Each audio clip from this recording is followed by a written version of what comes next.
In this video, we'll talk about a numerical problem for finding out a magnetic field due to a long thin wire.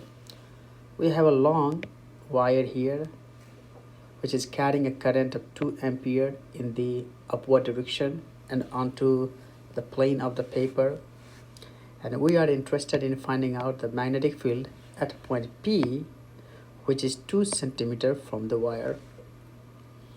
The magnetic field due to a long wire is given by this equation here, mu 0 I divided by 2 pi r.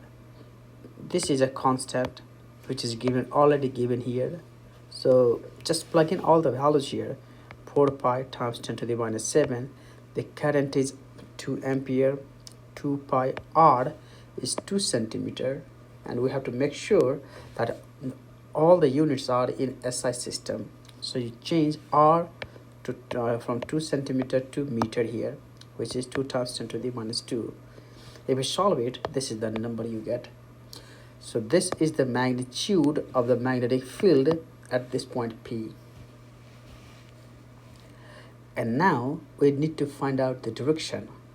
The direction is given by right hand thumb rule. What does this rule tell you? If you hold the wire such that your thumb points out in the direction of the current, then the direction in which your fingers curl will tell you the direction of the magnetic field. So if the wire is lying here, then my fingers at this point will penetrate into the paper. So the magnetic field at this point is into the paper. That is denoted by this cross sign here. The cross sign tells you the magnetic field is into the paper.